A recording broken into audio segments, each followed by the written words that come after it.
Jogo de Palavra, as entrevistas de Rui Miguel Tovar. Olá, muito bom dia, bem-vindos a mais um Jogo de Palavra. Desta vez temos a honra de receber, e de forma inédita, um campeão do mundo, aliás, um bicampeão do mundo. É a primeira vez na nossa rúbrica, portanto toco ao 78º convidado, recebemos um bicampeão do mundo, Carlos Queiroz. Obrigado, para mim é um privilégio estar aqui Para mim também. Contigo, Rui. Já somos dois então. Obrigado. Depois de ter tido o privilégio de conhecer o pai, trabalhar com ele, esta é uma continuidade que me orgulha e é um privilégio para mim. E trabalharam juntos até na conquista do Mundial de 91, não é? Exatamente. Agarro nesse exemplo de 91 e da seleção e da federação, e os tempos que aí vêm são de mudança obrigatória na federação. Sei do apoio do Carlos ao Pedro Proença. Porquê esse apoio e o que é que espera das eleições de amanhã? É uma pergunta que eu respondo com alguma naturalidade. Primeiro, o Pedro Proença também faz parte e emana de todo um projeto, de todo um trabalho que se iniciou há muitos anos na Federação e associo até o Pedro a uma coisa que eu acho que se calhar ele já não se lembra, não sabe, que foi a ousadia e o atrevimento que eu tinha naquela altura, que era uma pessoa, e fui sempre uma pessoa atrevida. Nós até programas dedicados ao jovem árbitro, tivemos naquela altura na Federação. E, portanto, em primeiro lugar, o Pedro emana dessa evolução, eu não gosto de chamar revolução, mas dessa evolução que o futebol português teve.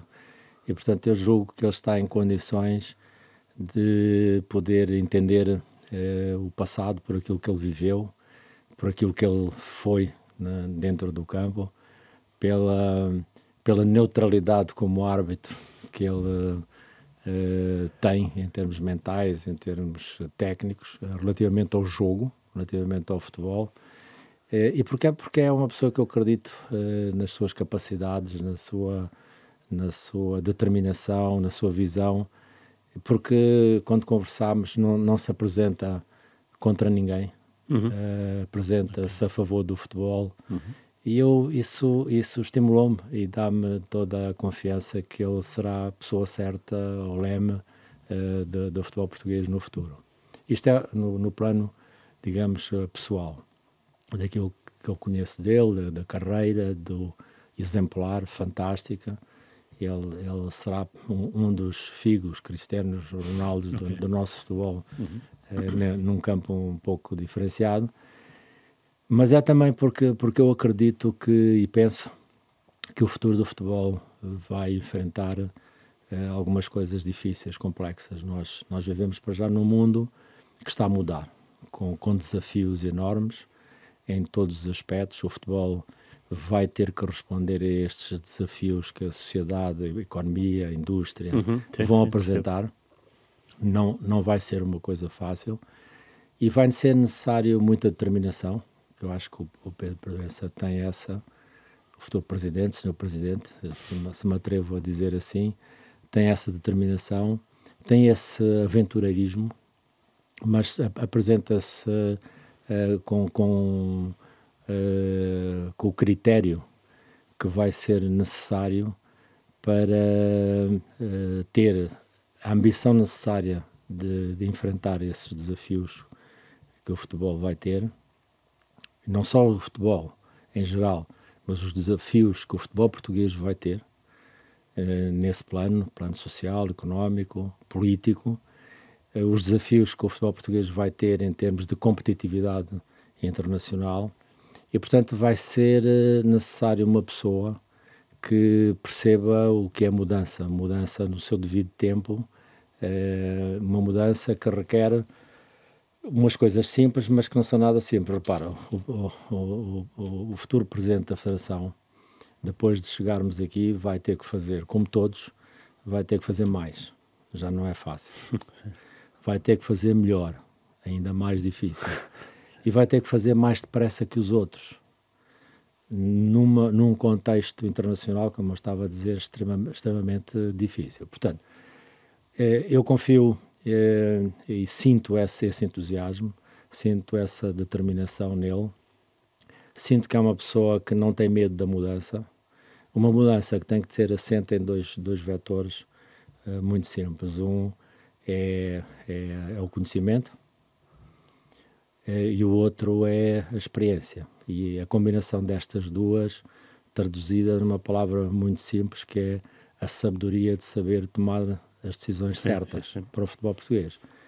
Eu diria até nesta circunstância, porque às vezes hoje em dia não é difícil ter acesso ao conhecimento. Aliás, há até conhecimento a mais. A mais, sim, percebo. Agora, a grande virtude que a nova direção da Federação vai ter que ter é saber liderar exatamente esse conhecimento, tudo aquilo que se vai passar.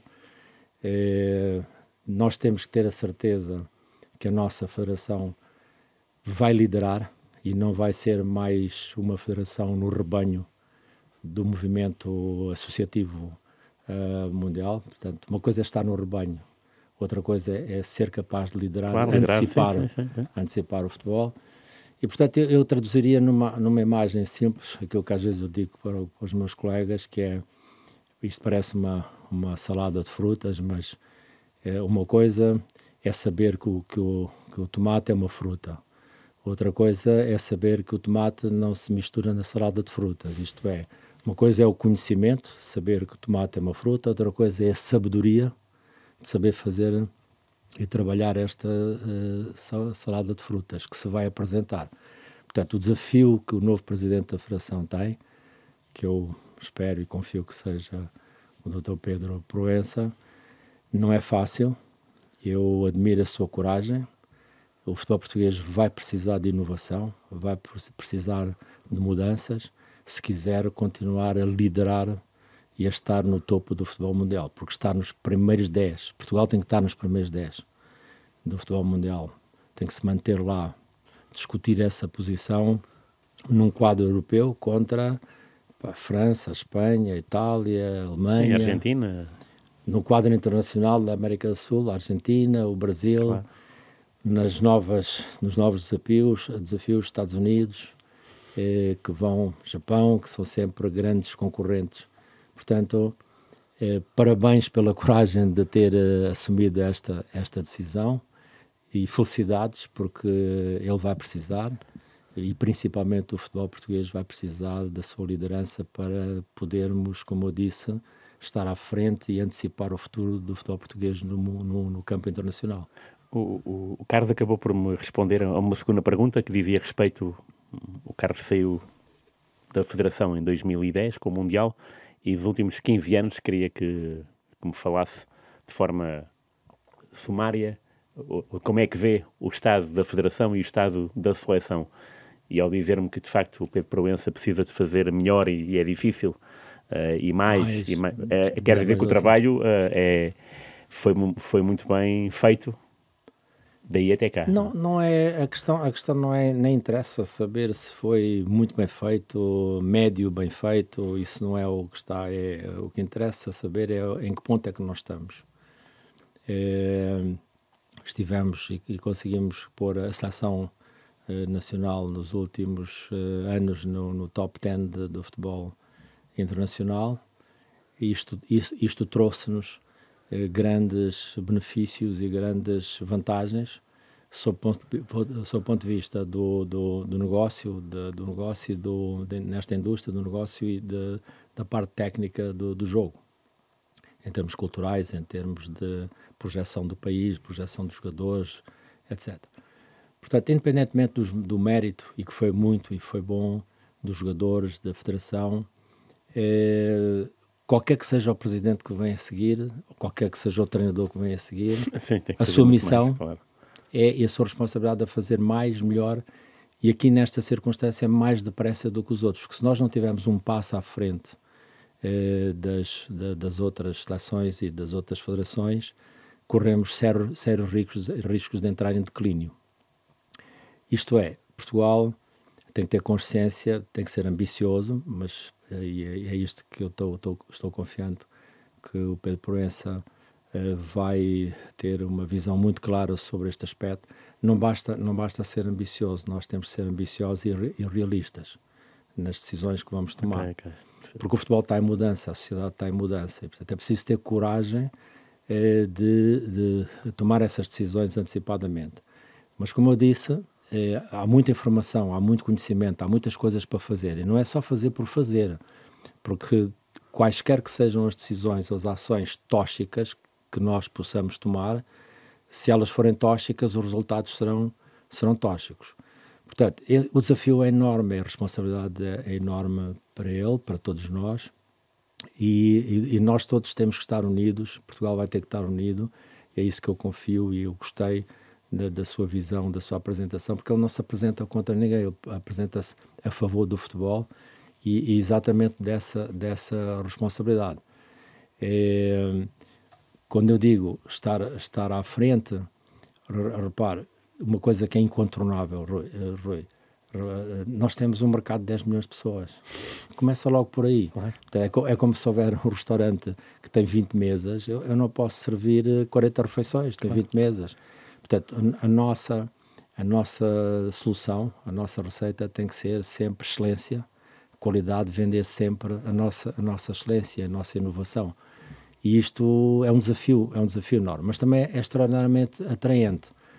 Mas eu penso que temos uma vantagem, porque normalmente no mundo e na vida cabe sempre às pessoas e às situações com menos recursos, sejam financeiros, estruturais, a solução da criatividade. E foi isso que aconteceu, penso eu, há uns anos atrás, quando eu comecei na Federação a estudar. Eu lembro que quando eu trabalhava na seleção tive o privilégio de pedir, e eles autorizavam-me, eu ia com a seleção, e eu pedia para ficar na Holanda, pedia pela minha conta, não era a Federação que pagava. Eu ficava na Alemanha, ficava em Paris, ficava na Itália, e ficava a estudar como é que os holandeses tinham feito, como é que os franceses tinham feito, como é que os espanhóis tinham feito. Mas a minha visão nunca foi uma visão mímica. Eu nunca achei que a solução fosse copiar, modelos, o modelo holandês ou o modelo espanhol. E então, fazer uma coisa que eu na altura tinha na minha cabeça, e depois comecei a vender isto quando cresci e fui trabalhar para a FIFA em muitos lugares onde eu trabalhei. Um conceito que eu criei que foi Made in Portugal, feito em Portugal, portanto, o jogador Made in Portugal, uma solução de seleções Made in Portugal.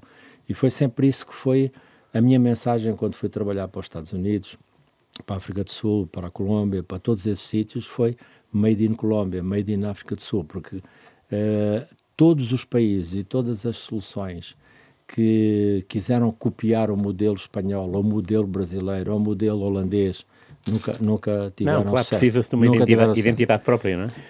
Então, agora, nós estamos num ponto de excelência do futebol português. Temos aqui, digamos, elementos mágicos que nos deram essa magia. Acho que há 3 nomes, se os outros jogadores que eu aprecio e gosto muito, e alguns são muito meus amigos, tanto como aqueles que eu vou citar, vão-me desculpar, mas eu vou dar estas 3 referências. Portanto, temos um Eusébio, temos um Figo, temos um Cristiano Ronaldo. Portanto, e temos uma seleção que foi campeã da Europa, mas o risco do declínio no futebol, como em tudo na vida, está sempre presente. Depois de uma fase de progresso, crescimento, maturação, vem sempre o declínio. Portanto, esta é a hora de tomar decisões. Agora que estamos no topo, é a hora de tomarmos as decisões certas, para evitarmos esse declínio. Porque se cairmos nessa rampa de descida, depois é muito difícil voltar. Ora bem, este é o desafio que o Dr. Pedro Proença, tem pela frente, e nós temos que estar juntos, temos que, dentro daquilo que são as nossas capacidades, ajudar tanto quanto possível os jogadores, treinadores, porque ele não pode ficar sozinho face àquilo que é o desafio que o futebol português vai enfrentar, os clubes estão a enfrentar. E é sempre bom dizer isto, Rui, lembrar a toda a gente. Aquilo que o futebol português tem feito nos últimos anos eu não vou chamar-lhe milagre, porque é o resultado de muito trabalho, muito esforço, muito sacrifício, mas é mágico. Isto é, com recursos limitados, com pessoas empenhadas, foi possível atingir patamares e excelências que, oxalá, em todas as áreas da sociedade portuguesa, nós tivéssemos tido o privilégio de ter isso. E, apesar de tudo, nós mantemos lá em cima. Nós temos os nossos clubes a competir no mercado de 10 milhões de pessoas. E foi exatamente esse esforço, essa criatividade, essa inovação, ao nível da formação, ao nível da mudança, que nos permitiu chegar aqui. Mas o chegar aqui agora, como eu disse, não basta. Agora é tempo de tomar decisões, de grandes decisões.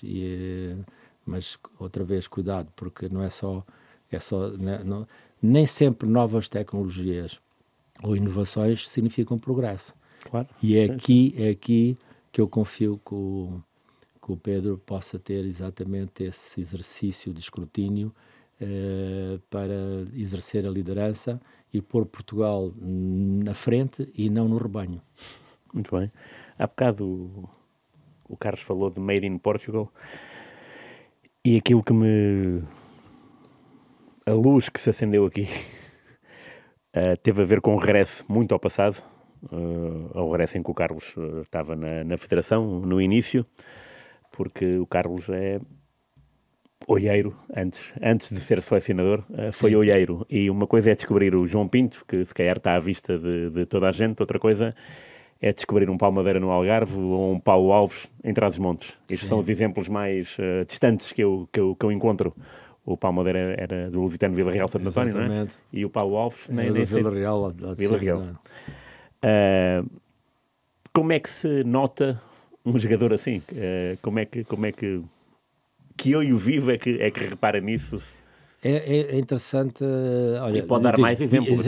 Vou dizer, é interessante e divertido responder a isso, porque eu vim e nasci num futebol muito tecnicista, de força e explosividade. Mas em África, sem organização, sem tarde, a gente gostava era de jogar à bola. E quando eu comecei a lidar com o Josualdo e depois já com o Zé Augusto, o Josualdo dá-me uma visão estrutural, orgânica, metodológica do futebol. Isso eu ganhei muito na universidade. Mas com o José Augusto eu ganhei uma dimensão de magia técnica que era interessante, porque o que quer que eu visse, eu dizia, pá, está um miúdo ali fantástico, jeitoso. Jeitoso não chega, jeitoso temos cá muitos. Portanto, o nível de exigência técnico que eu tive o privilégio de viver ao lado do Zé Augusto levou-me para um patamar de exigência que eu, na verdade, não tinha até esse momento, porque eu era ansioso, era trazer mais pessoas. Mas a questão começou primeiro por aquilo que o Alex me dizia uns anos mais tarde, depois dizia-me coragem, tu estás demasiado dentro do campo, tu tens que sair mais. Observação, Carlos, observação. O Alex Ferguson. Sim, o Ferguson dizia-me observação. Mas nesse momento foi muito isso que aconteceu, observação. Isto é preciso voltar à história das seleções para a gente se rir um pouquinho connosco e como as coisas aconteciam, porque as limitações do futebol, o futebol juvenil e na Federação era um passatempo. Não era nada, não tinha nada a ver com a formação, aquilo era um passatempo para meia dúzia de pessoas, aqueles chamados carolas. E então como é que aquilo muito funcionava, porque não havia meios de financiamento, havia pouco dinheiro.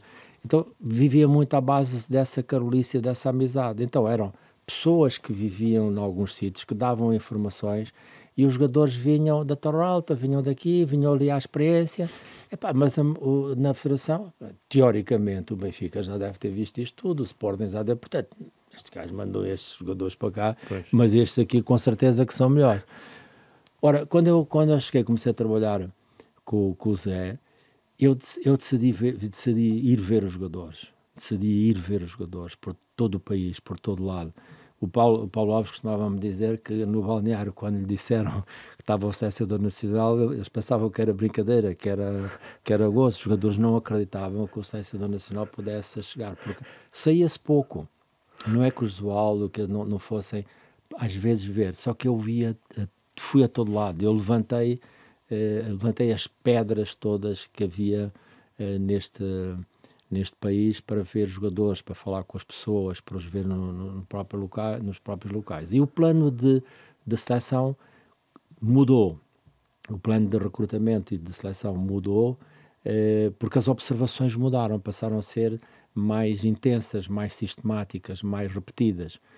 E depois, quando a organização começou, quando eu comecei, depois mais tarde até com ela, a pôr uma orgânica diferente, foi quando começámos a dar mais rigor metodológico às próprias observações e eu criei aquilo na altura que se chamou uma corrente de opinião técnica, porque uma das coisas que eu fazia quando eu criei os quadros competitivos interassociativos foi pôr todos os treinadores a verem-se uns aos outros e a avaliar os jogadores dos outros. Portanto, quando o treinador distrital, provincial da Faro ou de Porto, dava uma opinião de um jogador do Porto, já tinha visto Faro, já tinha visto Lisboa. Portanto, o nível de observação... Portanto, eu fiz com os treinadores técnicos todos que trabalhavam connosco o mesmo que o Zé fez comigo. Então, aumentei o grau de exigência. Sim. E os jogadores não eram indicados, porque eu tenho aqui um jogador jeitoso, mas eu já tinha visto um que era 2 vezes jeitoso. Portanto, o meu patamar de exigência começou a subir. Foi uma coisa gira. Olha, Pois isto, claro, teve muitas oposições, teve guerras que me acompanharam até o último dia de ir para o caixão, esses pregos onde está lá todos, não é comigo. Porque essas inovações, essas mudanças, destabilizou muita coisa, tirou acomodações a muitas pessoas, sim. Houve muitas pessoas contra, e é engraçado até que alguns daqueles que até foram mais contra, na oposição da evolução do futebol juvenil da Federação, acabaram depois no final de merecer os méritos e passaram a ter heróis. Uns até têm um nome em torneios. Olha, os torneios das associações acabaram por ser dados a pessoas que foram opositores destes projetos. Mas passando por estas coisas irónicas, o que é que eu diria? Por exemplo, os critérios de seleções, quando começámos a pôr mais rigor na sua avaliação, passaram por um elemento muito importante, que foi a própria competição. Não era só olhar, era pôr os melhores a jogar contra os melhores. Claro. Eu lembro algumas críticas quando nós fazíamos a primeira triagem e, portanto, a tal corrente de opinião, a malta vinha a Lisboa com a equipa e nos primeiros torneios havia muito tempo para ir passear para Lisboa, para jantar. Depois eu pus a malta a trabalhar, que não era só ser treinador da Associação do Porto, ele tinha que ver o jogo Leiria-Braga para fazer um relatório daqueles jogadores. Portanto, e a gente cruzava aquela informação toda e no final escolhíamos os primeiros 50, 60 jogadores. E eu lembro até com o Nel, quando esses jogadores vinham, ao princípio, os primeiros jogos não eram onde nós tomávamos as decisões, porque não era só ver a técnica, não era só ver a qualidade técnica, era ver sobretudo o caráter, sim, comportamento, claro. Comportamento dos jogadores. Sim, sim. E então que eles jogavam segunda, terça, quarta, e a malta dizia, mas tu não achas uma loucura pôr os miúdos a jogar 1 hora de manhã, 1 hora à tarde? Eu disse, eu quando tinha 14 anos e 15 anos jogava o dia todo e não morria. Portanto, qualquer coisa aqui há de... Olha, os que morreram não têm jeito para jogar na seleção. Portanto, no meio destas brincadeiras e destes argumentos, foi nascendo uma coisa séria. E a coisa séria foi uma metodologia de seleção que mais tarde acabou por se transformar numa teoria que eu partilhei e, diria, quase vendi em todo o mundo. Isto é, associar a observação aos rigores da competição, ao critério de selecionar o mais cedo possível e, sobretudo, uma coisa que pouca gente fala é que não foi só esta observação, foi a estratificação que, com muito trabalho, com muito convencimento, eu consegui convencer clubes, as associações, a parte financeira, que foi uma guerra do diabo, a parte financeira. Imagina o que foi transformar os campeonatos distritais, onde o Benfica ganhava 23-0, o Sporting 17-0, em campeonatos nacionais, embora em sistema de taça. Portanto, o que aconteceu? Os melhores do país começaram a estar concentrados nos melhores clubes. Com mais competição, os talentos começaram a crescer. Portanto, a fórmula não foi só chegar e ver o João Pinto, porque o João Pinto e o Figo, eu vou confessar isto como treinador, tu não precisas de treinadores para selecionar o Messi, o Figo. Eu tenho esta história que eu costumo contar sempre. Estava a ver o João Pinto num jogo do Boa Vista, eu tinha 14 anos, e na altura a minha mulher, que nem era grande apreciadora de futebol, mas olhava e dizia-me assim: aquele loirinho ali joga bem, que era o João. E é verdade. Basta levar uma pessoa que nem é bem do futebol para ver o João Pinto. O problema dos treinadores de futebol é escolher os outros 10. Este é que foi a grande questão. Portanto, uma vez mais, a pergunta que me fazes começou por ser uma coisa atrevida, interessante, divertida, e que a pouco se transformou numa metodologia, numa teoria. Claro que isto também esteve associado à minha formação académica, a tudo aquilo que eu estudava, tudo que eu vi nos países estrangeiros. Mas o rigor da seleção de talentos do primeiro campeonato foi o fundamento teórico do ainda mais rigor daquilo que foi a segunda seleção. E a pouco estruturou-se uma forma de formar e uma forma de estar nas seleções de Portugal que até hoje deu esta continuidade e esta sistematicidade à continuidade dos jogadores.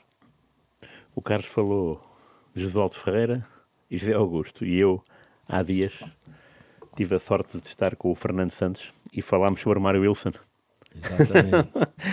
E que tal era o Mário Wilson? Porque no fundo, foi o primeiro trabalho num clube do Carlos Queiroz, não é? O Estoril. Não, o meu primeiro trabalho, para dizer a verdade, onde eu comecei em termos de experiência de treino foi, digamos, estagiário, foi no Olivais. Okay. Mas o meu primeiro palco de experimentação técnica, metodológica, de toda a minha bagagem teórica da faculdade, cruzada com treino, com o Josualdo, com os professores, foi no Belenenses. Okay. Belenenses foi onde eu, como treinador das seleções de juvenis, de jovens, tive a liberdade, como treinador principal, de poder fazer experiências e fazer, digamos, uma observação rigorosa daquilo que eram os meus conceitos, e os conceitos que comecei a desenvolver como teoria do treino dentro da própria faculdade e até para os alunos. Portanto, os alunos onde depois veio estas gerações de Peseiros, Mourinhos, etc, etc. E que é uma coisa gira que as pessoas se calhar não sabem. Eu era treinador e nessa parte experimental no Belenenses, que foi o primeiro treinador que era o treinador de séniores nesse ano. Era o pai do Zé Mourinho. O Félix. Okay. Era um fantástico tempo, uma pessoa extraordinária com quem eu tenho imensas saudades, por aquilo que aprendi com ele, aquilo que eu vivi com ele, extraordinariamente humilde e, enfim, lembro-me muito bem dele. E depois o Mourinho, o Zé, acaba por ser meu aluno. Portanto, eu estou ali no meio destas coisas. A seguir ao Belenenses, há essa fase experimental em que eu senti que isto é assim. Porque eu começo a estudar e começo a pesquisar, em primeiro lugar, aquilo que foi a modelação do treino, a modelação do jogo. Repara, se perguntares aos jogadores de Riad que foram campeões do mundo e todas essas gerações trabalharam comigo, nunca, pergunta a eles nunca fizeram uma corrida de 50 metros comigo, isso não existia. Eu começo a treinar quando a alteração da modelação do treino começa tudo com bola, com a integração dos fatores, com isso tudo. Isso eu tive a liberdade de fazer isso no Belenenses. Okay. Estava como treinador principal e experimentei isso tudo sem... E quando eu fui trabalhar para a seleção com o Zé deu uma abertura e liberdade em termos metodológicos eu também desenvolver todas essas ideias. Quando eu passei ao Estoril, experiência, esse é que é o meu primeiro clube, já na parte profissional, aqui as coisas mudam, porque lá está, uma coisa é o conhecimento, depois é a experiência, e agora é a sabedoria de na salada de frutas não misturar tomates na salada de frutos. Principalmente com os jogadores que naquela altura não tinham, e também com o Mário Wilson, que vem, embora fosse uma pessoa aberta, uma pessoa extremamente avançada e um grande comunicador, mas era naturalmente uma pessoa conservadora em termos do treino. Mas conservador, e ao contrário do que as pessoas pensam, não significa não conhecedor do treino, porque esses grandes treinadores, que na altura chamavam os da prática, os treinadores que não... Nós éramos tidos os teóricos e os da prática. Eles tinham grande conhecimento do treino, porque no fundo o Mário Wilson, o Zé Augusto, o Pedroto, eles treinavam o jogo. Há ali uma fase depois do treino metodológico, quando entram na parte de metodologia, quando entram aquilo que foram chamados os preparadores físicos, que não é da geração do ISEF, não é da geração já da universidade, mas é ainda da geração dos antigos INEFs. Esses sim são os que aportam ao treino ali uma certa conflitualidade, porque misturam as metodologias do atletismo, da periodização, o período preparatório, o período não sei o quê, e há ali uma série de confusões, mas isso faz parte da evolução do próprio jogo e do próprio treino.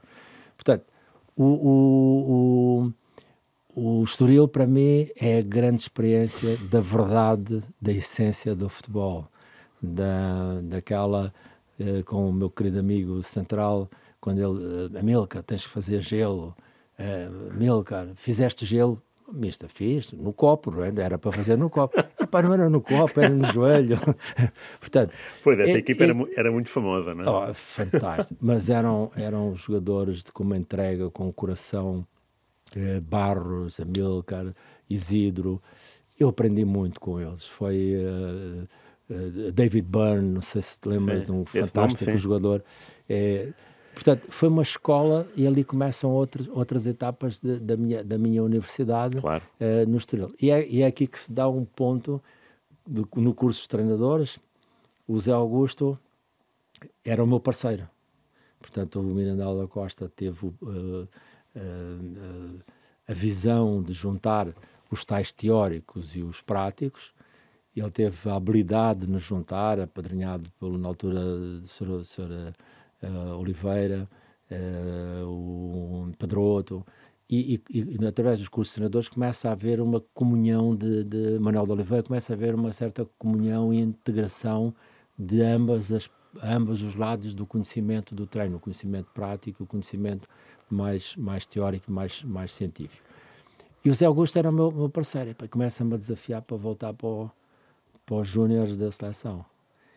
E eu que não queria voltar para os júniores, era voltar para não haver futuro, não haver... Pronto, ninguém queria estar nos júniores. Os júniores não eram um trabalho de vocação, era um trabalho de passagem de todos os treinadores para chegarem ao futebol profissional. E o Zé, tens que ir. E eu acabei por aceitar o convite dele, empurrado também pelo Josualdo, e contrariado, saiu do futebol profissional para voltar para os júniores. Embora o enquadramento, claro, do futebol júnior da Federação fosse um pouquinho mais profissional. Sim. Mas era tudo. Igualmente. Era o tempo da brincadeira. Portanto, brincadeira neste sentido.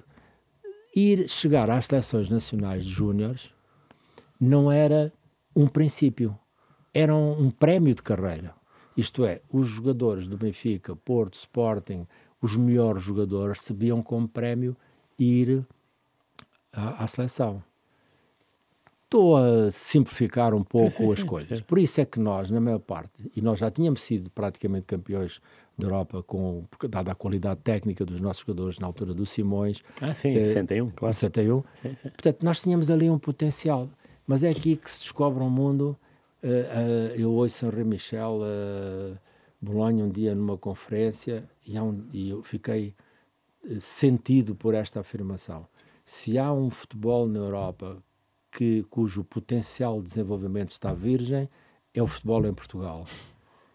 Eu, nessa conferência, fixei isto, nem entendi bem o que é que eles queriam dizer, mas passou um bocadinho por isto, que é, nós passávamos a fronteira, já estava 3-0, porque a gente não ia para competir, nem íamos com a convicção de ganhar, sim. íamos para nos divertir, era mais um jogo.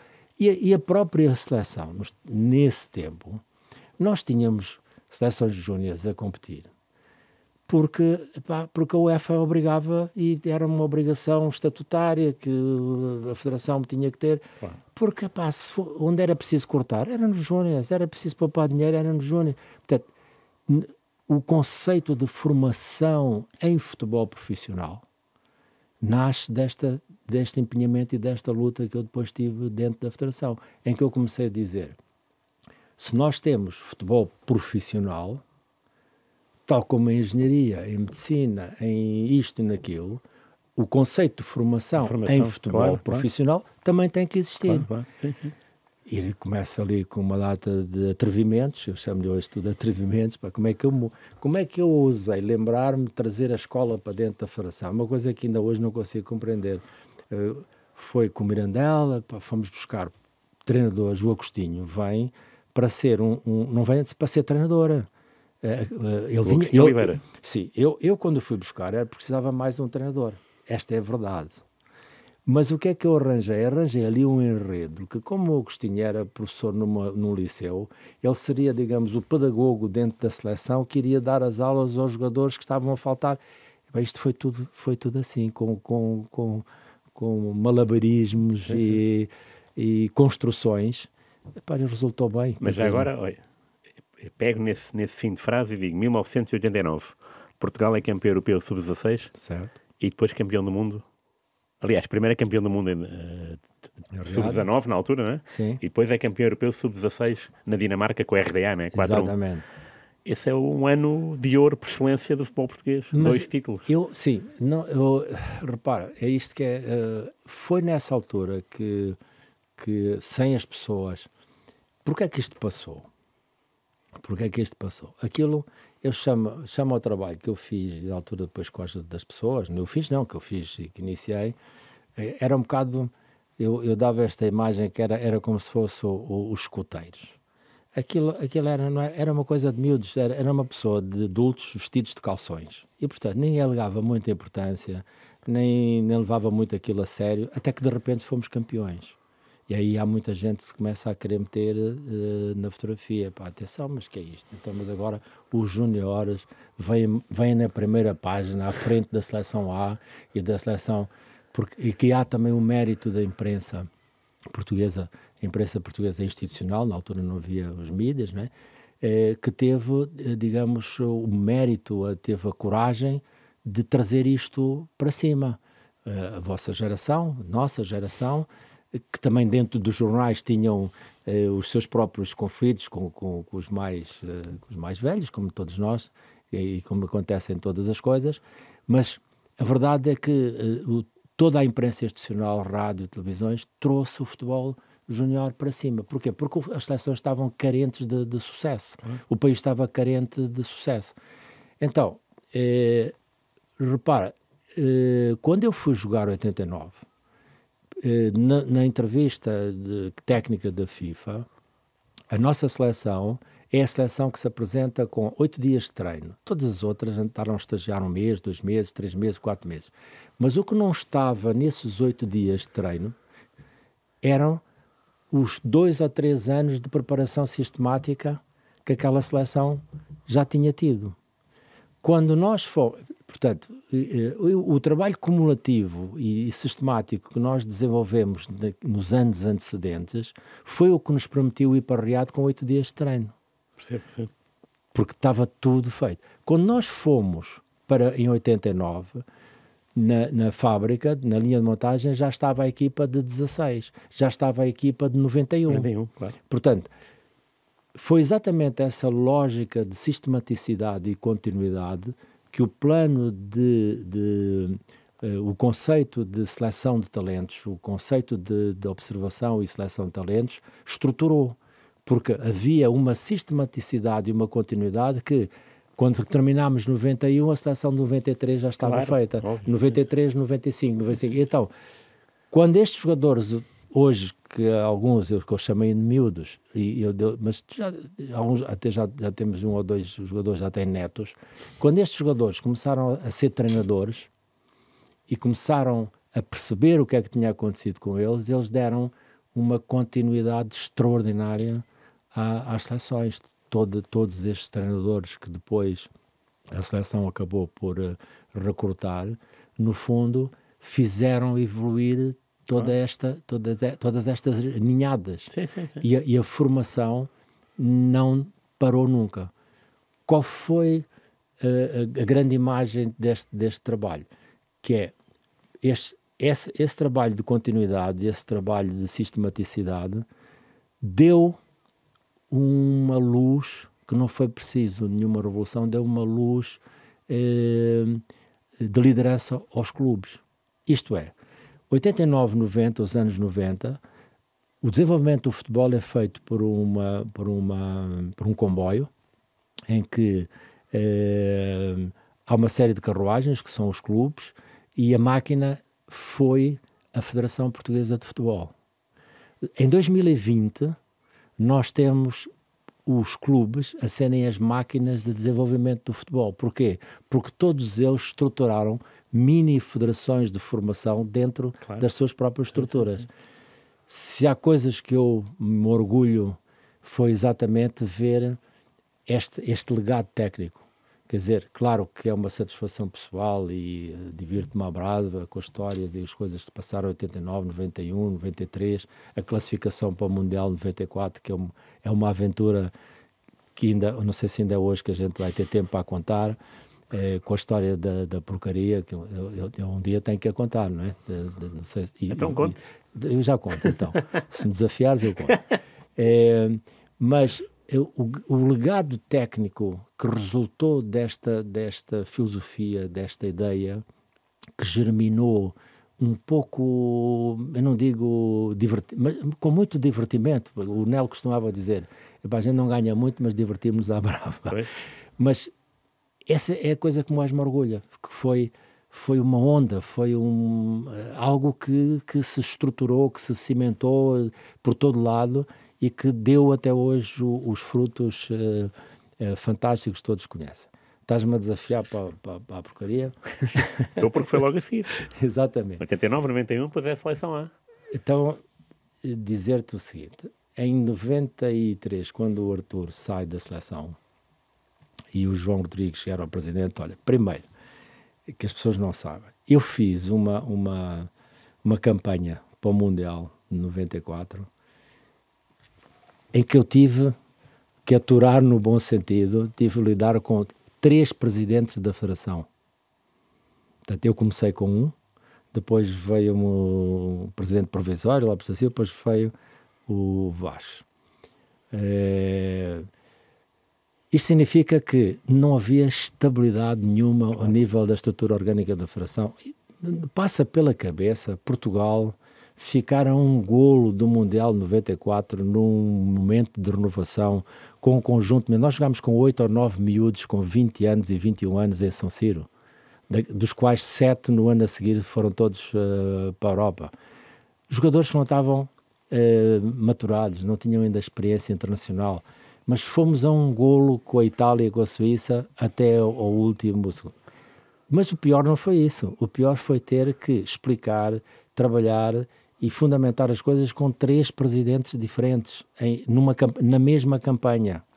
Portanto, isto criou perturbações enormes, das quais uma delas foi uma coisa bem feita. Na altura, Joaquim, com a Federação, assinaram mais uma vez um contrato que estávamos a começar um contrato de grande patrocínio com a Federação Portuguesa de Futebol. Porque as pessoas não sabem, mas eu vou contar. O primeiro grande contrato de patrocínio que a Federação Portuguesa de Futebol teve ao nível das seleções não foi na Seleção A. Fomos nós, nas seleções de júniores, trouxemos a Coca-Cola para ser patrocinador. E eles deram um tiro na mousse, eram os patrocinadores da FIFA. Nesse ano nós fomos campeões do mundo com a Coca-Cola na escola. Passa a publicidade aqui. Sim, sim. Peço desculpa aqui à Renascença, publicidade. Mas, portanto, o marketing, as camisolas, tudo isto, que foram coisas que eu trabalhei e lutei. Lembro-me de uma vez, o secretário-geral na altura, nessa reunião, me dizer assim, mas quando foi o contrato com a Coca-Cola para os miúdos e de fazermos camisolas, dizia-me assim, o secretário-geral dizia-me assim, professor, quer dizer, qualquer dia, estou ali na costa da Caparica com a minha mulher e aparece um tipo qualquer ali na praia vestido com a camisola da seleção. Estamos a falar de 89. Em 89, ter as camisolas da seleção na praia da costa de Caparica era mal vista. Era um problema. Porquê? Então, mas não há dignidade, então a camisola da seleção vai andar na praia da costa da Caparica. Portanto, as coisas estavam em transformação, em evolução total, dentro do campo ou fora do campo. Assina-se o contrato. O que é que aconteceu? Mais uma vez, por falta de experiência, falta de alguma maturidade e dada a convulsão dos diferentes presidentes, este acordo de patrocínio não foi negociado com os jogadores. Não foi trabalhado com os jogadores. Portanto, tivemos aqui um saltilho e agora quase todos eles estão, graças a Deus, vivos, eles vão me perdoar. Já passaram muitos anos, já passaram 30 anos, portanto. O que é que acontece? No jogo da Estónia já precisava de ganhar 4-0 para só precisarmos de empatar o jogo. Certo. Infelizmente só ganhámos 3-0, uma grande exibição, mas só ganhámos 3-0, portanto temos que ir à Itália 4 dias depois e temos que ganhar. O contrato é assinado com uma empresa pública que ainda hoje faz parte dos patrocínios da Federação. Quando eu chego ao treino a seguir ao jogo do Estádio da Luz da Estónia, eu estou a entrar no campo e eu vejo cada jogador com camisolas diferentes e camisolas que eu não conhecia. Bem, tivemos outra vez uma história dos nossos queridos jogadores, viraram as camisolas no treino. Do avesso, disse. Do avesso. Okay. É um treino que se passa ali na zona do Alverca, campo. Eu vejo aquilo e entrei em pânico, não é? Estava o meu amigo João Pinto, o capitão, o Oceano, eu entrei completamente em pânico. A nossa imprensa ainda estava fora, volto para dentro e chamei os capitães e disse, desculpem lá, mas isto não se pode repetir outra vez. Porque não sei o quê, agora tem um contrato e os jogadores, a revelia dos jogadores, os jogadores com razão, a Federação com as suas justificações de contexto, como eu estou a dizer, mas realmente aquilo devia ter passado por uma abordagem diferente, porque depois de termos vivido aquilo que se viveu em Saltilho, a experiência ditava que tivesse havido uma abordagem diferente, mas não aconteceu. E eu disse ao João, vocês vão ter que tomar uma decisão comigo aqui, porque eu estava a acabar de vir dos Júniors. Eu tinha dito ao João Rodrigues que não queria ser treinador da seleção, eu recusei-me ser treinador da seleção. Eu estava no gabinete dele e disse-lhe as razões porque ainda não havia condições para ser treinador da seleção. E ele disse-me, olha, espera aí um minuto que eu tenho que ir ali fora à secretaria, volto já. E eu fiquei no gabinete dele e ele disse-me, quando entrou, olha, eu já fui ali fora à imprensa e já disse que você é o selecionador nacional. Agora, se você quer dizer que não, vá lá dizer-lhes a eles. Eu disse, doutor, está a brincar comigo. Infelizmente já falecido. É um homem que gostava imenso de futebol, um homem do futebol. Se você não quiser ser, vá lá fora à imprensa e diga que não quer ser. Não está a falar a sério, doutor. experimente ir lá fora. Eu saí e abri a porta e os jornalistas que estavam naquela antiga federação... Era um fato consumado. Não, a conversa começou por dar os parabéns. Pois, Parabéns, professor, agora dá renovação, que o doutor acabou de dizer. Eu fiquei sem palavras. Eu fui selecionador nacional em 93, por esta decisão do Dr. João Rodrigues, que agradeço e da qual tenho muita honra, mas as circunstâncias foram estas, era um tempo que estávamos em inovação. Voltando à história, eu disse, se vocês não virarem a camisola, eu vou-me embora. Falam lá entre todos, mas comigo aqui, vocês vão ter que decidir, ou põem as camisolas do lado certo. Bem, os jogadores acabaram por pôr, a imprensa entrou, ninguém soube nada. A única pessoa que eu convidei na altura para me vir ajudar era o presidente do sindicato dos jogadores, o Coceiro. Zé, tens que me vir aqui ajudar porque temos aqui um problema. Acreditem ou não, nós tivemos em reuniões consecutivas, desde esse dia do treino até a nossa partida de Itália. Nós tínhamos um jogo de apuramento para o Campeonato do Mundo e aquilo era ir ao estádio, fazer um bocado de treino, reunião. Houve um dia que, à 1h da manhã, eu tive que chegar, dar um burro em cima da mesa e dizer, tudo para a cama, acabou a conversa, não há cá mais discussões, porque aquilo depois era os emblemas, era se íamos de fato de treino ou não íamos de fato de treino. Um jogo da importância de Itália. E a minha cabeça, depois de lidar durante uma campanha com 3 presidentes, com as politiquices todas que aconteceram nesse ano, com as dificuldades, com histórias recambulescas, que dessas não vou, que são do balneário, não vou contar.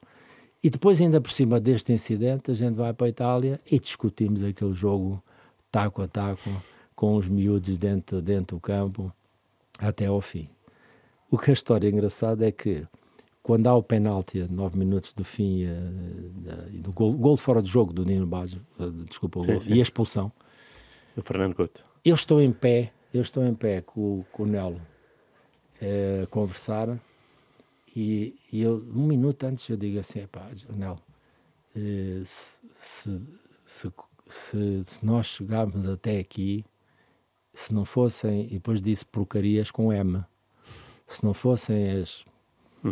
Não posso dizer aqui, não é? Não vou dizer. Se não fosse que nós vivemos, onde é que nós poderíamos ter chegado? Naquele tempo, Rui, não é como agora, naquele tempo, acabava o jogo, a imprensa entrava dentro do campo. Verdade. Depois não, depois eu aprendi como é que é. Portanto, quando eu fui para os Estados Unidos, assessor de imprensa, agora tu tens assessores de imprensa, a gente estava no campo, o assessor de imprensa, olha que ele vai perguntar isto, olha que eles estavam a dizer isto. A gente quando vai para falar já sabe tudo. Naquele tempo, o António Esteves Martins entra dentro do campo, mete-me o microfone à boca.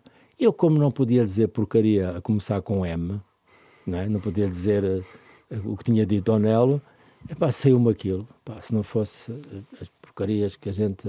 Onde é que nós podíamos ter chegado? Portanto, esta foi a verdadeira história. Aquilo virou, como deves lembrar, num problema institucional e pronto, e a malta toda começou, e com razão, a pôr os pregos no meu caixão. E foi assim que aconteceu a não qualificação, infelizmente, para o Mundial de 94. Na sequência da seleção, portanto, isso é novembro de 93, o Carlos vai logo depois para o Sporting, no mês seguinte, entra para o lugar do Bobby Robson e apanha alguns jogadores, campeões do mundo de 89, o caso do Paulo Sousa, e campeões do mundo de 91, o caso do Figo e do Peixe, não é? Que tipo de balneário é que encontra, sendo que já é uma equipa sénior a disputar um campeonato que é lidar o dia-a-dia com uma equipa que é diferente de uma seleção. Obviamente. Em matéria de competitividade, claro. Mais uma história que tu gostas, história do teu programa, é feito das coisas sérias, mas que são, no fundo, é a realidade da vida, não é?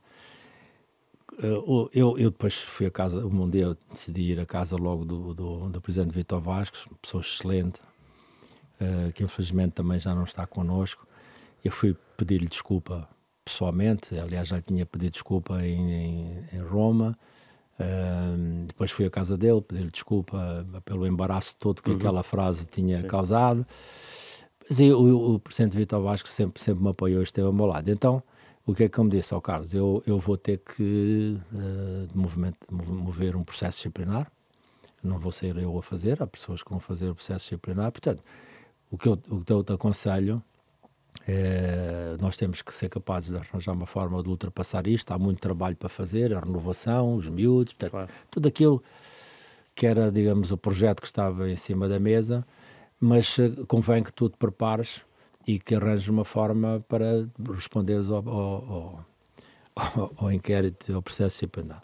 Então, com o meu amigo Dias Ferreira, eu iniciei um conjunto de visitas lá ao escritório para preparar a defesa do processo disciplinar.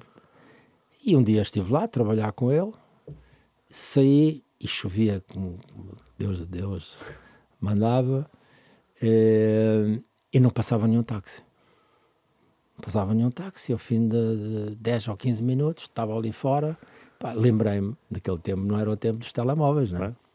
E então voltei ao escritório do Dr. Dias Ferreira para lhe pedir para chamar um táxi.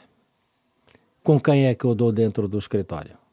Com o presidente Sousa Sintra, eu nem sabia, eu estava ali, tinha estado a trabalhar com o Dias Ferreira, eu nem sabia o que é que estava a passar no Sporting. O Sporting tinha sido eliminado num jogo das taças, e foi ali que eu fui para chamar um táxi, e o Sintra, olha, aqui está a solução que nós preconizamos e queremos para o Sporting. E eu fui treinador do Sporting porque voltei ao escritório do Dias Ferreira e encontro o presidente Sousa Sintra, mas na verdade eu fui lá à procura de um táxi.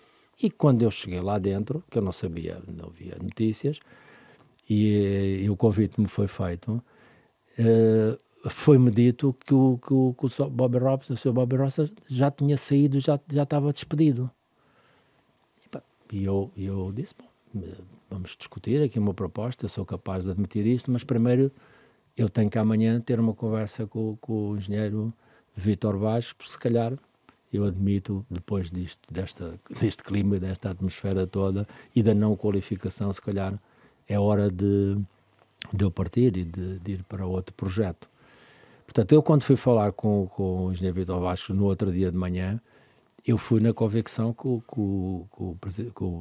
Sr. Bobby Robson já não era treinador do Sporting e que o meu meio sim foi dado neste contexto e nesta circunstância. Foi uma decisão difícil, mas foi uma grande decisão para mim, porque se calhar era o que eu tinha que fazer. Eu já não tinha mais espaço. Eu aí entendi que não era o tempo oportuno de eu assumir a seleção nacional. Porque os jogadores que eu tinha treinado necessitavam de passar por uma fase de maturação profissional nos clubes, ainda só tinham 20, 21 anos, e portanto depois jogar no Borussia Dortmund, jogar na Juventus, jogar no Barcelona, é uma coisa completamente diferente quando se chega à seleção A, treina-se uma seleção com jogadores que têm esta experiência internacional. E, portanto, foi a decisão que veio certa num momento mau para mim e que eu agradeço ao Sporting e ao presidente Sousa Sintra a oportunidade que me deu. A partir daí foi, digamos, um mundo do dia-a-dia. E o Sporting não começa bem para mim por uma razão, é que na mesma semana que eu pego o Sporting acontecem, Rui, dois factos muito chocantes para mim. O primeiro foi a perda do Sherbakov. Foi difícil para mim naqueles primeiros dias, porque eu fui acordado às 5 da manhã e o hospital pediu-me para ser eu, face à ausência do pai, mãe, família, para ser eu a estar com o médico para dar a notícia ao Sherbakov, que é uma coisa que eu vou transportar comigo até o resto da minha vida. E foi um momento muito difícil. Jogamos esse jogo, salvo erro, contra o Beira-Mar, à noite, uma segunda-feira, portanto este incidente dá-se depois. Sim. Mas eu já vinha de um impacto que é o futebol profissional, o mundo do futebol profissional, e que eu tive que começar a aprender essa nova realidade, que é, eu vou e aceito em determinadas condições. Eu conhecia bem, como selecionador nacional, eu conhecia bem a equipa do Sporting, fiz um acordo com o Sporting para a vinda de determinados jogadores em dezembro. O que eu não sabia e não me foi dito pelo Presidente Sousa Seta era que o Sporting estava proibido pela Federação de inscrever jogadores, por causa de um caso jurídico que, salvo erro, com O Luís Manuel, não é? o Luís Manuel, por causa do Varense. Académico de Viseu, o Académico de Viseu, assim uma coisa. E portanto, eu tinha logo ali uma série de nomes, tinha feito um acordo que só ia para treinador de Sporting se o Oceano e o Carlos Xavier viessem logo. Tinha uma proposta, porque eu tinha visto a equipa, uma das coisas que eu achava que o Sporting precisava era de um defesa central para libertar o Valks e o Peixe para outras funções. Quem é que seria? Era o Ricardo Rocha. Ok. Tudo acertado. O Ricardo Rocha, as pessoas não sabem, andou ainda por aí, no Estado Nacional. E depois tudo, eu tive que ficar com uma equipa sem poder inscrever jogadores. E é como eu disse, quando não se tem recursos é quando nós damos o melhor de nós próprios. E com miúdos, treinar, balacovas, com aquelas coisas todas, a fazer crescer alguns dos nossos jovens jogadores que naquela altura estavam um bocadinho também com o nariz, porque vinham de campeões do mundo, e portanto o balneário passava por estas, digamos, conflitualidades que são normais entre os profissionais, mas a pouco e pouco, olha, a verdade é que nós conseguimos discutir o campeonato até praticamente ao último jogo com o Benfica, e ainda fui à final da Taça de Portugal com o Sporting, e que aconteceu esta circunstância. Naquela altura, a final da Taça de Portugal, se acabasse empatado, não acabava a penaltis. Só que a época desportiva que foi determinada para o futebol português coincidia com a véspera da ida dos jogadores para as seleções. Vejam bem, o Valks já não ia à seleção há uns tempos, e eu disse-lhe, se tratares assim, fizeres assim, eu conheço bem a seleção da Holanda, que acabei de jogar, tenho a certeza que voltas à seleção da Holanda. Olha, azar. Para o jogo de repetição contra o Porto, o Valks foi-se embora, o Jordanov foi-se embora, o Balagov foi-se embora, já não te lembro quem foi o outro, a Munique foi no ano a seguir. Foi outro jogador que também foi. Conclusão, no 3 dias depois jogámos contra o Porto e perdemos 1-0, com uma equipa mais desfalcada. Estas pequenas histórias, que são as grandes lições que nós, treinadores, vivemos em silêncio. Eu até lembro-me sempre da música Did It My Way, I Take the Blows. Eu sempre fui, por filosofia, por conceito próprio, uma pessoa que nasci num tempo no futebol e cresci num tempo no futebol em que o balneário, para mim, era como o confessionário. Portanto, o que se passa num confessionário não é para vir com desculpas e explicações cá para fora. E, portanto, sempre entendi que algumas destas histórias que, não sei se fosse hoje, eu não faria diferente. Há maneiras de soltar as histórias hoje que se calhar naquela altura não existiam. Não sei se fazia diferente, mas a minha filosofia foi sempre, isto é um confessionário para mim, e é preciso que os adeptos vivam as histórias como elas se apresentam. Portanto, esta coisa de nós, às vezes numa história de futebol ou da vida, virmos alterar as fantasias e a magia daquilo que os adeptos acreditam, contando a verdade, se calhar não tira alguma magia e alguma fantasia à nossa vida. E eu optei sempre por acreditar nesta filosofia de onde eu nasci no futebol, onde eu cresci no futebol e com quem me ensinou o futebol. O balneário é como o confessionário. E, portanto, isto do treinador vir cá para fora com explicações ou com justificações, nunca foi para mim. e o Rui, tu sabes que eu tive o privilégio e a honra de treinar 2 vezes a seleção do mundo. 2 vezes. E eu fui treinar 2 vezes a seleção do mundo sem fazer um telefonema a um jornalista português, amigos que eu tinha, a dizer, olha, eu vou ser treinador da seleção do mundo. E a imprensa portuguesa só se apercebeu que o treinador da seleção do mundo era um português depois dos acontecimentos. E alguns dos meus amigos, que tu conheces bem, aborrecidos comigo, pá, como é que é possível tu ires treinar a seleção do mundo contra a Bósnia, contra a França e não nos dizeres nada. Mas essa foi a minha maneira de estar e a minha forma de ser e não estou arrependido disso. Depois do Sporting, onde ganhou uma taça... Se calhar não sabias que eu tinha treinado 2 vezes a seleção do mundo. Sabia. Sabia. Okay. Eu tive que repetir, não fosse alguém não ter escutado a minha entrevista. Não foi, também não, o Carlos não teve, não era também o Parreira, não? Sim, tive com o Parreira, com o Venglos, sim. Não lembro-me desse, com o Parreira lembro-me. Aliás, uma delas até, a vida tem coisas no futebol maravilhosas. E um dos jogos que eu treinei a seleção do mundo foi exatamente a seleção europeia com quem disputámos o play-off para ir ao Campeonato do Mundo, a Bósnia-Herzegovina. E, portanto, eu tive a ocasião de jogar contra eles nesse play-off, mas eu sei o que é que eu vi na Bósnia-Herzegovina quando fui lá com a FIFA, uns meses depois da guerra, não é? E isto é a bênção do futebol, o que é que o futebol pode trazer às pessoas, o que é que pode trazer ao mundo. E eu continuo a acreditar que até a FIFA, a quem eu chamo as Nações Unidas do Futebol, poderiam e têm um papel muito importante naquilo que poderá vir a ser no mundo as Nações Unidas do Futebol. Eu ia dizer, o Carlos depois de Sporting ganhou uma taça ao Marítimo, 2-0, treina... Discutimos o campeonato até a última, depois com outro adversário, o Porto. Sim, o primeiro ano contra o Benfica, depois contra o Porto. É o primeiro ano do Penta. Exatamente.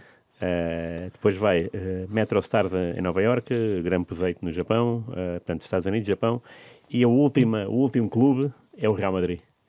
Jorge Valdano e Florentino Pérez, não é? A dupla... O último clube como treinador principal. Exatamente. Depois estive no Machado. Óbvio, claro. Sim. Estou a dizer isso mesmo. Real Madrid. Desde o convite até à saída, que carrossel de emoções é que se passou dentro do Carlos? Porque isso é ganhou uma supertaça. Inesquecíveis. Lembro-me de ganhar ao Barcelona, em Barcelona, não ganhava o Real Madrid há 21 anos. Lembro-me de ganhar ao Porto de Mourinho, Bayern, nas Antas 3-1. Ganhar ao Bayern também, exatamente. Mas depois, a partir de março, com a perda da Taça do Rei, houve uma mudança abrupta. Exatamente. Nós tínhamos, eu tinha consciência, esse é o meu papel, nós como técnicos, um engenheiro, um agrónomo, um médico, nós como profissionais de uma determinada modalidade, normalmente, acho que o grande público deve aceitar isto, embora ele costuma dizer também a brincar, nossa profissão, treinador de futebol, é a única profissão que a gente não precisa de saber nada da nossa profissão, porque a gente basta acordar, ouvir a imprensa, ouvir os comentadores, ouvir o público e sabemos o que é que temos que fazer amanhã. E de graça, não precisamos de pagar nada, portanto, isto é uma profissão maravilhosa. Toda a gente sabe mais do que nós, portanto, conseguimos aprender sequer sem ter que pagar. Dito isto, com este humor, porque isto também tem que ser visto com humor, senão isto era tudo uma chatice. O Real Madrid é um clube que eu digo sempre aos meus colegas e amigos, primeiro decides, depois pensas, porque ninguém pode, quando eu tive a conversa com o Alex, um exemplo de liderança, vou dizer isto ao Alex, que é um tributo a ele. Quando eu expus a situação, e ele, claro, ele disse, a minha obrigação é fazer tudo para que tu não vás. Como treinador do Manchester, não te posso deixar isso, eu vou fazer tudo. E, portanto, não vás. E ele até me falou de algumas coisas internas do Real Madrid que ele sabia que eu não tinha conhecimento. E que depois se veio a verificar. Mas no dia que eu lhe disse, olha, eu tomei a decisão de ir para o Real Madrid. E o Alex disse-me simplesmente isto. Eu não esperava outra coisa. Aliás, teve de dizer, se não tivesses decidido ir, ficaria bastante desiludido contigo. Portanto, isto diz bem da dimensão do que é ser líder, do que é ser amigo, mas diz bem da dimensão que é o Real Madrid. O Real Madrid primeiro disse sim, depois fazemos contas, não é? E foi assim que aconteceu. Mas houve aqui uma grande questão, que foi a questão de mudança de paradigma do Real Madrid. O Real Madrid estava num ano em que o presidente tinha se comprometido com os sócios, que levava as contas a zero para o início do estádio, para a construção do estádio, para a mudança do centro técnico, construção do estádio para a mudança do centro para o centro técnico, para a cidade esportiva do Real Madrid, não era do estádio, peço perdão, da cidade esportiva do Real Madrid. Portanto, havia ali uma série de questões em cima da mesa. E uma delas depois, que se agravou, foi um conflito institucional ou estrutural dentro do Real Madrid, entre o presidente e alguns jogadores no plantel. E foi quando foi criada a filosofia e a ideia dos Zidanes e Pavones. E é aqui que eu entro. O Jorge, que foi uma peça-chave nisto, influenciou imenso o Florentino Pérez. O Jorge tinha grande amizade, ainda hoje temos, grande apreço, porque coisas do futebol, coisas da vida. Ele era treinador do Real Madrid e sorteámos a Liga dos Campeões contra o Sporting. Sim. E nós fizemos 2 grandes jogos com os miúdos, 2 grandíssimos jogos, e só não passámos, mandámos 3 bolas à Madeira no Bernabéu. E o Jorge ficou sempre muito, digamos, agradado e admirado com o meu trabalho, que já conhecia das seleções, e também do futebol que o Sporting praticou, e com aqueles miúdos misturados com o Balakov, etc., mas aqueles miúdos depois que eu fui buscar no segundo ano. Quando o Paulo Sousa sai, portanto, é quando eu fui buscar 9 jogadores à seleção de sub-21 que eu conhecia bem, que eram jogadores de sub-19. Aliás, a seleção olímpica de Portugal eram 9 ou 10 jogadores do Sporting miúdos, a seleção olímpica. Ora bem, começo e há um problema com o plantel. O plantel foi desenhado, eu sabia que o meu compromisso, sem pensar, era que discutir daquele plantel não tinha possibilidades de pedir para comprar nada, nem para ir nada. Ainda havia uma situação, ainda era um ponto de interrogação, se o Hierro se iríamos conseguir que fizesse as pazes com o presidente Florentino, o que não foi possível. Não fez, pois. Menos um.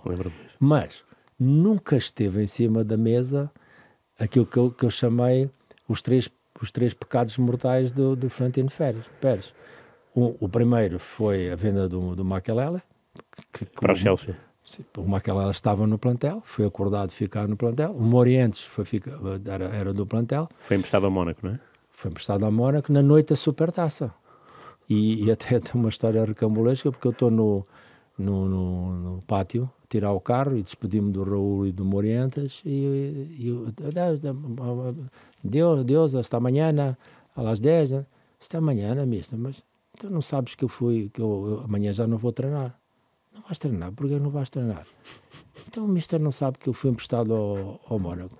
Tu foste emprestado? Claro, isso deu logo uma grande discussão nessa noite com o Jorge e com o presidente, onde eu tive que, enfim, tomar posições rígidas vocês não podem fazer isto, isto assim não vai continuar. Quem é que ficavam como avançados? Era o Ronaldo Fenómeno e o Portilho, não? E o Portilho. O Portilho era, digamos, a grande opção da cantera. Era a crença de Florentino e de Jorge Valdano que eles que o Portilho iria ser o novo Raul. O novo Raul, não o novo Raul, não, o jogador ponta de lança. Muito bem. E claro que não, os jogadores que a cantera escolheu.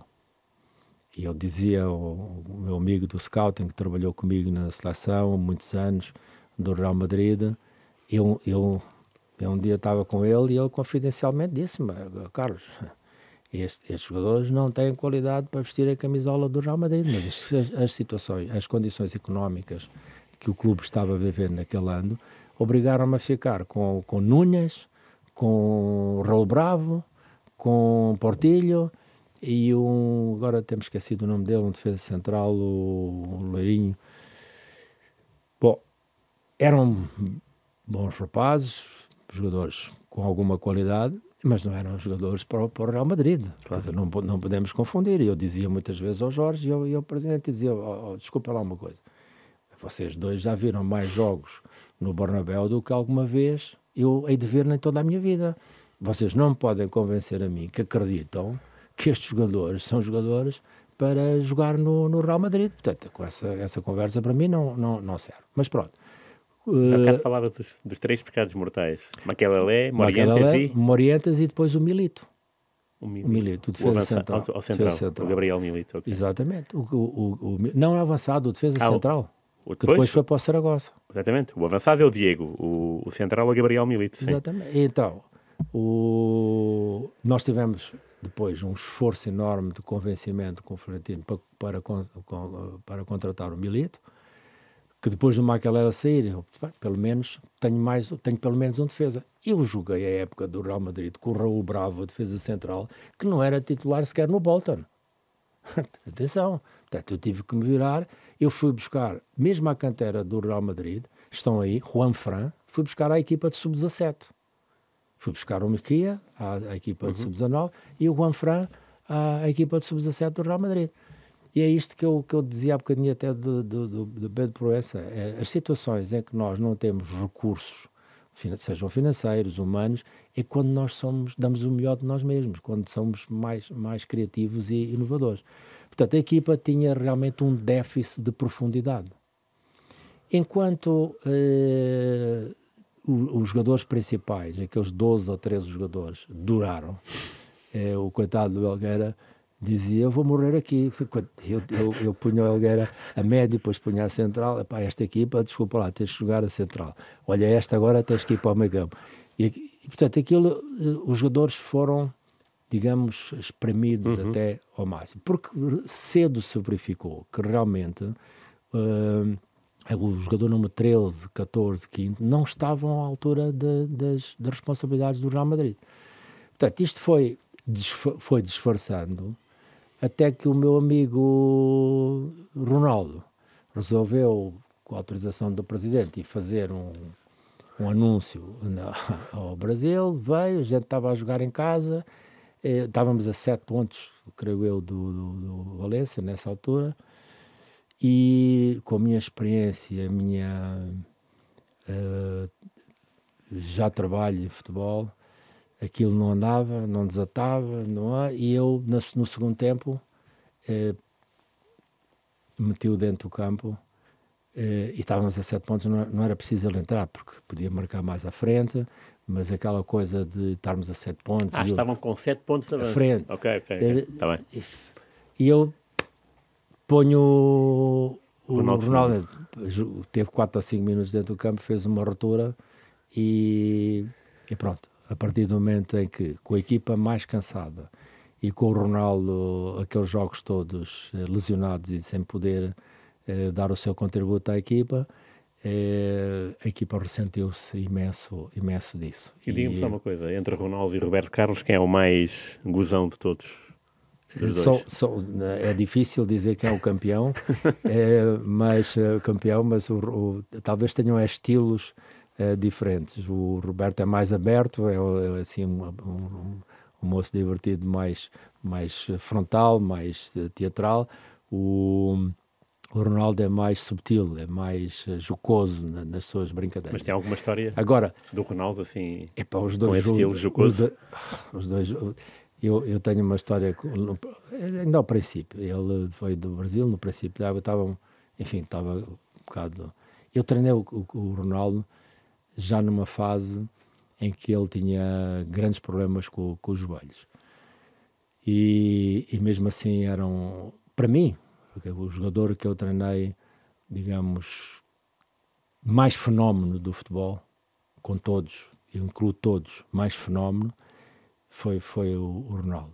Para mim, ele era em todos os aspectos incríveis, menos no work ethics do trabalho. Porque ele realmente ele fazia tudo a brincar, tudo a rir. Ele fazia corridas ao lado mais rápido que o outro e a rir-se para o outro. Era tudo fácil, tudo simples para ele. Era tão simples que ele nem compreendia para que era preciso treinar. Esta que era a realidade. Mas a uma altura, eu até fiz, vou contar, e eu disse-lhe, Ronnie, vais treinar comigo, vais ganhar outra vez a bota de ouro. Mister, não, isso já não vou aguentar. Vais ganhar a bota de ouro. E então eu fiz uma aposta com ele, que era o meu salário contra o salário dele. Se ele ganhasse a bota de ouro, havia um mês que ele me dava o salário dele. Se ele não ganhasse, ele ficava com o meu salário.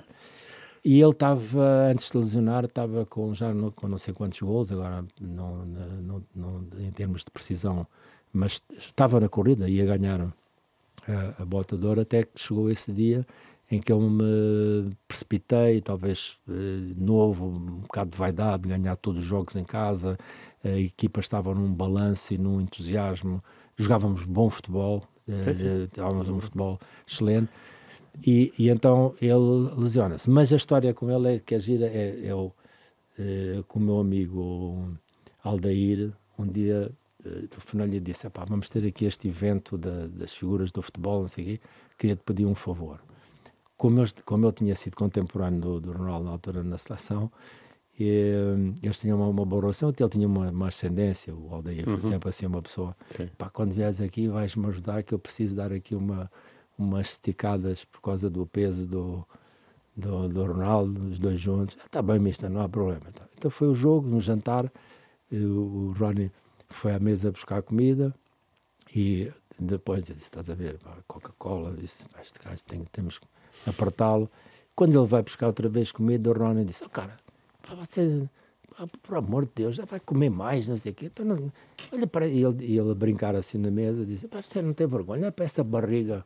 E o Ronnie, você está-me a comprometer aqui à frente do meu novo treinador. Cara, não pode fazer isso. Qual é o problema da barriga? O cavalo não tem barriga e não corre. Eu nunca me esqueço desta observação dele. Mas, quer dizer isto, Rui, era um fenómeno. E eu, nesse desafio que fiz com ele, percebi essa limitação dele dos joelhos e do treino. Então, qual foi a decisão que eu tomei com o Walter? Nós tínhamos o treino de equipa, foi a abordagem que eu fiz com ele, tínhamos o treino de equipa, pronto, fazíamos o nosso trabalho e depois eu sozinho trabalhava com ele. Eu sozinho, one-on-one. E descobri outro Ronaldo. Um Ronaldo mais concentrado, mais metódico, sabedor. E a primeira coisa que me impressionou nele foi, no princípio, na pré-época, quando chegava aquele momento, ok, Ronnie, agora sou eu e tu. E o primeiro dia que fomos, eu e ele aparece-me de cronómetro. E eu olhei para ele, mas estás de cronómetro para quê? Não, eu treinava com os meus físios, eu gostava de saber tudo o que é que eu ia fazer. E foi quando eu comecei a descobrir outra faceta mais profunda, mais concentrada, mais séria. Então, aquele tempo sacrificado que ele passou meses com os preparadores físicos, os físios, deu-lhe uma dimensão, e eu tenho que contar isto em termos profissionais, que portanto, ele às vezes no treino tinha a tendência, vamos dizer assim, a brincar, de estragar o treino, porque fazia desconcentrar às vezes até o Figo, não, mister, tira-me este gajo daqui do pé de mim que eu quero trabalhar, porque ele era realmente contagiante, o espírito, a alegria do fenómeno era uma coisa incrível. Mas depois, quando ele tinha esta parte de trabalho, ele era uma pessoa completamente diferente. Eu, por exemplo, às vezes estava com ele, e eu dizia, a contar repetições, dizia, ok, e eu dava-lhe os tempos de descanso, e ele dizia, larga, mas ainda faltam 5 segundos. O gajo estava-me a controlar. E, portanto, eu descobri esta faceta de um profissional e de um jogador único na história do futebol, para mim, único. E eu treinei alguns únicos, Zidane, Figo, David Beckham, alguns únicos, mas ele era mais único, foi mais único do que os outros. Por falar em Beckham, ainda bem, no tempo do Manchester United, e o Carlos esteve lá em duas épocas, antes do Real Madrid e depois do Real Madrid, aquela situação da chuteira do Ferguson e do Beckham incendiou o balneário, imagino eu, mas qual era o grau, quanto tempo é que o Carlos esperava para voltar a falar com o Alex Ferguson? Ele de facto irritava-se e depois voltava a ser o Alex Ferguson, ou era uma pessoa, ou é uma pessoa que ficava brava e demorava o seu tempo? Como é que... Não, vamos lá ver uma coisa. Falar dessa faceta do Sir Alex Ferguson é falar de todos os treinadores. Nós, como treinadores principais, gerimos momentos de comunicação que passam por ser mais agressivos, mais emotivos, menos emotivos, mais contundentes, menos contundentes. E aí o Alex Ferguson foi o quê na história da bota? O que é que foi? Sim, mas ele Não, mas o que é que foi? Foi bravo? Eu vou contar. Okay. E eu, sem dizer nomes, um mês de Manchester, eu andava já a ver os meus atrevimentos, os miúdos todos, de quem é que podia. E havia um outro jogador, que eu não vou dizer o nome, e que eu disse, pá, este jogador, eu penso que ele deve começar, era da segunda equipa, deve começar a treinar connosco. Mas achas... E então combinámos ir ver esse jogador a um jogo da segunda equipa, da reservas. E o miúdo realmente na primeira parte começou, era aquilo que eu dizia, pá, ele dizia ao Alex, este miúdo é um figo, olha que ele é um figo, ele tem esta qualidade. Ele esteve ali a ver e diz-me assim, eu ainda não tínhamos trabalhado, conhecíamos, não tínhamos trabalhado dia a dia, não é? Porque eu depois comecei a conhecer a profundidade desta faceta. Ele disse, anda comigo ali ao balneário, que vamos ver ali uma coisa. E eu fui descendo com ele e eu ia atrás dele, não é? Ele abre a porta do balneário, sem dizer nada, pum! E eu vejo o ir direito ao miúdo. E eu estava atrás. Mas o que é que se passou aqui? Eu comecei, houve aqui alguma coisa que aconteceu que me escapou. Ele falou com o jogador e quando volta diz, let's go, Carlos. E eu saí. Eu via intrigado com aquilo, pá. E quando me sentei, disse assim, pá, perguntei, o que é que se passou? Alguma coisa que me escapou aqui? E ele virou-se para mim e disse, agora na segunda parte é que vamos ver se ele é jogador ou não. Oh. E eu... Portanto, ele foi em cima do jogador, deu-lhe aquilo que nós chamamos de uma dura e depois testou o equilíbrio emocional do miúdo na segunda parte. Eu disse, olha, uma aula de futebol imperdível aqui. Portanto, isto para dizer o quê? Todos os treinadores têm na sua abordagem, na sua comunicação, na sua arte de convencimento, que nós, no fundo, o nosso principal trabalho assenta nisto, é a arte de convencimento, não é? Porque os jogadores, a maioria dos jogadores não são feitos para responder ao nível destas performances.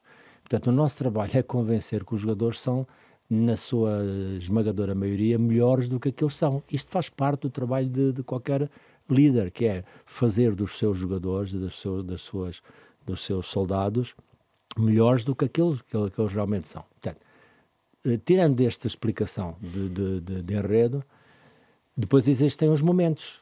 E aqui é que a arte de treinar, o treinador... Dizia uma vez um grande treinador para mim, e que era de basquetebol, que eu ouvi, o treinador tem que saber o que dizer, quando dizer e como dizer. E esse grande treinador um dia disse, mas principalmente saber quando é que deve estar calado. Portanto, isto é a arte de convencimento, a arte de comunicação, a arte de dizer as coisas direitas ao coração e à cabeça do jogador. Depois há os acontecimentos que tu não podes antecipar, que são os factos que aparecem à tua frente. E aqui tu tens que decidir. É como o médico que está na urgência. Entra, a situação é esta, não é outra. E tem que decidir na urgência o que fazer. É o caso. O intervalo chegou, aquilo não estava a correr bem, tinha havido 2 ou 3 coisas. e o meu querido amigo Alex Ferguson entra no balneário, como eu e outros treinadores, naquele dia que isto hoje é para abanar o balneário. E esta é que é a verdade. Há bocadinho eu estava a dizer que nós não devemos desfazer as histórias, porque os adeptos devem guardar Sim. as memórias como elas são. Mas eu acho que saberem esta verdade ainda é mais picante do que... Tem algumas curiosidades. O Alex vai e começa logo a falar, e os jogadores, quando saem ao intervalo, descalçam as botas por causa de mudar as meias, e uma das botas estava entre a porta e a marquesa, e onde os jogadores estão sentados. E ele, com a esquerda, atira um chute na bota, e a bota bate na perna da marquesa, e vai direito ao olho. Podia ter ido do David, podia ter ido do Rude, e pá, e bateu e fez aquela ferida no olho. Estes são os factos. Sim. Depois, tudo o que é o resto é tudo magia, tudo enredos, tudo histórias que ficam para o resto das nossas vidas no futebol. Mas que foi um momento quente, foi. Claro que depois dá-se o incidente, sangue aqui, pá, o Alex também ficou um bocado atrapalhado, o David reagiu, pá, quer dizer, porque ninguém estava à espera daquilo. Mas o importante é que na segunda parte jogámos bem e ganhámos o jogo. Isso é que é o importante. Depois, claro, eu normalmente era o último a sair do balneário, e depois vi o David sair no final, ele foi um dos últimos, já com os pontos. Pá, pronto, agora para a fotografia. Entretanto, a imprensa que está lá fora já sabia que ele tinha o olho, está a tirar as fotografias. Faz parte do espetáculo. Muito bem. Última pergunta, porque já vai longa e é preciso acabar em beleza. 2002 África do Sul, 2010 Portugal, 14, 18, 22 Irão. 5 qualificações para mundiais. Vai haver um sexto? Como dizem os meus amigos lá para o Irão, para o Qatar, inshallah.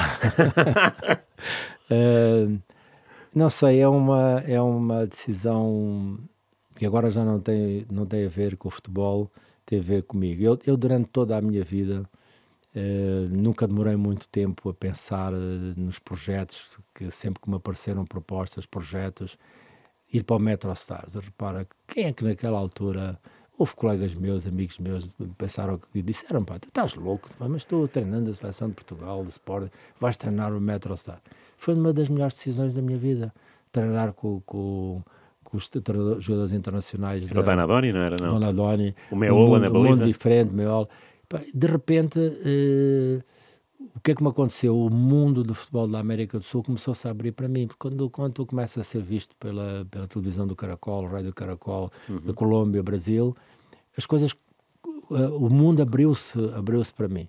Eu nunca fui uma pessoa de fazer contas, nem... o projeto interessava-me, entusiasmava-me, a aventura, porque, repara, eu saio um bocado marcado de 94, do Sporting, e eu dei um murro na mesa a mim mesmo e disse, mas se eu cheguei à Seleção Nacional lá de Portugal e vindo de um balneário do Ferroviário de Nampula, mas vocês sabem onde é que fica o Ferroviário de Nampula, em Moçambique? É uma coisa que o mundo acaba 60 km depois, quer dizer, não confundamos as coisas. Portanto, chegar a Portugal, a este país, repara, Rui, eu estive na Seleção Nacional, fiz as coisas que fiz em Portugal, mas eu não tenho o cartão de crédito de ter jogado no Benfica, no Sporting e no Porto. É porque aqui em Portugal é fácil, ou não é fácil, mas é relativamente mais fácil para algumas personagens quando tu tens por trás de ti o cartão de crédito de teres sido do Benfica, ou sido do Sporting, ou sido do Porto. Não confundamos, até com a imprensa, até com os jornalistas. Portanto, eu cheguei e eu dizia para mim mesmo, se tu vieste do Ferroviário de Nampula, que ninguém conhece, ninguém sabe onde é que chegaste aqui e foste capaz de chegar à Seleção Nacional lá, treinar o Sporting, ter estes títulos, é hora de conquistares o mundo. É hora de partires e porquê é que não hei de desafiar o mundo? Depois, se conquistar ou não, é outra coisa, mas eu decidi, saí daqui decidida a desafiar o mundo. E fui para os Estados Unidos, dos Estados Unidos fui para o Japão, do Japão fui para a África, da África fui para o Real Madrid, foi desafiando o mundo, sem limites, com ousadia, sem medos e de uma forma aventureira, que eu tive a felicidade e o privilégio do futebol me dar a conhecer o mundo, dar-me a conhecer as pessoas, e hoje estou muito grato por isso. E já agora, uma dessas pessoas, e agora sim, para acabar em beleza, África do Sul, conheceu Nelson Mandela? Tive o privilégio de não só conhecer, em termos institucionais, como em termos pessoais. Tive a sorte, o privilégio de conviver com ele, de viver com ele, uma história sublime também, que é quando se dá um momento em que a África do Sul vai para o Campeonato do Mundo e se questiona quem é que vai estar à frente da seleção da África do Sul, se é um treinador, embora nascido em África, de cor branca ou de cor negra. Isto é em 2002, é? Sim. Na tal qualificação? Exatamente. Okay. Portanto, começam sérios problemas e começa uma instabilidade grande dentro da seleção. A primeira pessoa que eles afastaram foi o Roger de Sá, depois afastaram o Steve Compella, que é o meu irmão de cor negra, somos filhos de mães diferentes, mas tínhamos uma equipa fantástica e uma amizade até hoje fantástica. E um dia eu estou em casa, toco ao telefone, o Steve Compella, além de ter sido capitão da seleção da África do Sul, é professor de inglês de artes dramáticas e é um artista fantástico, e ele faz imitações. Eu às vezes no almoço eu fechava os olhos e ele dizia fecha os olhos, ele falava para mim, eu não acreditava de me estar a ouvir a mim a falar comigo, que ele é extraordinário, Steve é fantástico. E toco ao telefone e no meio daquela confusão toda eu quase que tive para dizer ao Steve para ele dar uma volta. E a segunda vez era uma imitação tão perfeita, e a segunda vez eu disse Presidente, e a outra voz disse Yes, your brother Madiba.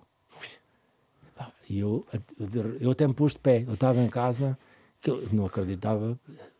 Presidente. Então ele pediu-me o que é que vais fazer amanhã? Vem aqui, eu preciso falar contigo. Então foi quando ele me pediu para eu não resignar e não admitir ir-me embora.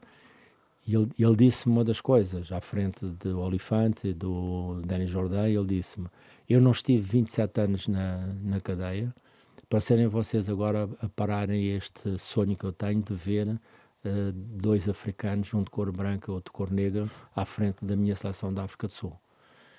Infelizmente as coisas não funcionaram, não tiveram a agressividade e as condições que me quiseram impor, que foi escolher os jogadores por mim. Eu não pude aceitar isso. Eu tive que dizer, é mais fácil vocês verem porcos a voar no FNB, que era o Estado Nacional, do que eu aceitar uma situação destas. E depois o presidente chamou-me lá à casa, o presidente Mandela, estivemos em várias reuniões, mas isto tornou-se, eu expliquei-lhe e pedi-lhe toda a compreensão dele, para ele entender que em termos de princípios, em termos deontológicos, éticos, eu não podia aceitar que uma pessoa interferisse na seleção dos 23 para o Mundial.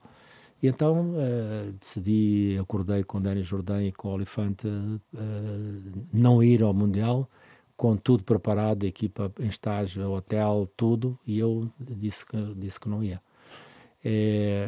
Mas nesta circunstância tive a oportunidade de conhecer pessoalmente as histórias de cadeia, de vida, as coisas que ele partilhou comigo, de lições de vida que ele teve na toda a sua história. É um privilégio e uma honra que o futebol me concedeu. E por mais nada que tivesse acontecido na minha vida, ter tido esta bênção, eu ficarei eternamente grato ao futebol. Muito bem. Muito bem. Okay, obrigado. Senhoras e senhores, Casqueiros, muito obrigado, Carlos. Rui, foi um abraço. Foi um prazer e uma honra estar aqui. O prazer contigo. foi meu, nosso. Voltamos Não para a contei semana. as histórias todas, senão depois não me convidas mais para vir aqui. A internet é um mundo sem fim, portanto há espaço para tudo. Obrigado. Obrigado eu e nós. Foi mais um Jogo de Palavra. Voltamos para a semana. Siga-nos rr.pt, YouTube, Spotify e outras plataformas. Obrigado. Obrigado, eu.